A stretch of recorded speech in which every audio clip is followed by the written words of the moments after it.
Karen?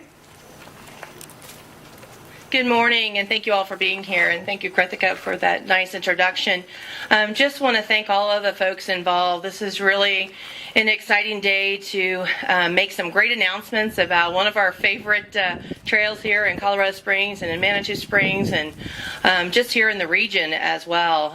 We had a great meeting with both the City of Manitou yesterday and with our City Council in Colorado Springs, and had some great feedback and great support. This project is really about partnerships and about folks coming together. It's been a grassroots community effort, and we've had one individual that has really been that guiding force all along the way.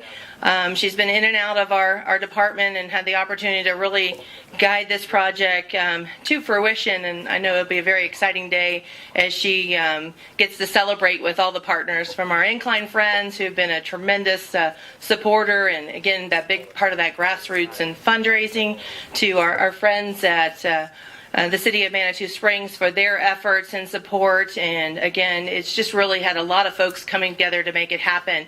But that wouldn't have been possible without this individual I'm going to introduce to you next, and that is Sarah Bryarly. And as Krithika mentioned, she is our landscape architect for the City of Colorado Springs Parks, Recreation, and Cultural Services, but she is the project manager, and she's got some great information, and I'll welcome her now to the podium to share with you where we're headed and what's next to come. Sarah?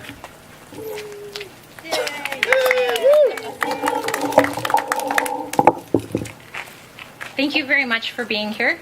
Like Karen said, my name is Sarah Bryarly, and I'm with Parks, Recreation, and Cultural Services.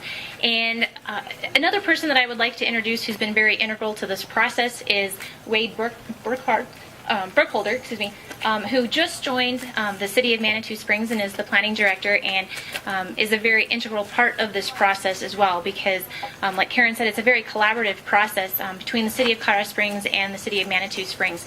We've been working together on all the decisions that have had to be made, and to make sure that both communities are comfortable with the way we're moving forward. There are many other partners within this project. There are 3 property owners who own property along the incline, and that's the City of Colorado Springs Utilities, the Manitou and Pikes Peak Railway, or the COG, and the U.S. Forest Service. And they have all been fantastic partners to work with through this project, and we really couldn't have done it without everybody coming to the table and being willing to come forward by either giving something to the process or working through the different challenges that this project faces. We started this project in 2010. We had several community meetings. There were 6 that were held down at Manitou City Hall. At all of the 6 meetings, we had over 100 people in attendance. So what we're moving forward with in this fall is really a product of those meetings. The community came forward and kind of gave us their input on what they would like to see the incline become, what they did not want to see the incline become, how we could improve it, and really what challenges they wanted to see kept. So we've taken all of that feedback from those community meetings, from the document, the site development and management plan, and put those in the engineered documents that will go forward and be bid out here shortly for a contractor to actually implement those changes. So it truly is not only the partners who own the property, the jurisdictions who oversee the property, but it's also a community project as well. The funding of the project is going to be roughly $1.6 million. This is basically due to the challenges. As you can see, the incline is extremely steep where the majority of the work needs to be done. It's 68% slopes with very limited access, both to the top of the incline and at the base of the incline. So that really increases the cost of the project. We've been very fortunate to partner with several different organizations. Everybody's bringing a piece of the pie together, so nobody has to shoulder the brunt of the expense. We're working with FEMA, Great Outdoors Colorado, State Trails, Colorado Springs Utilities, the Incline Friends, the City of Manitou Springs, and then the City of Colorado Springs have all contributed dollars to this project.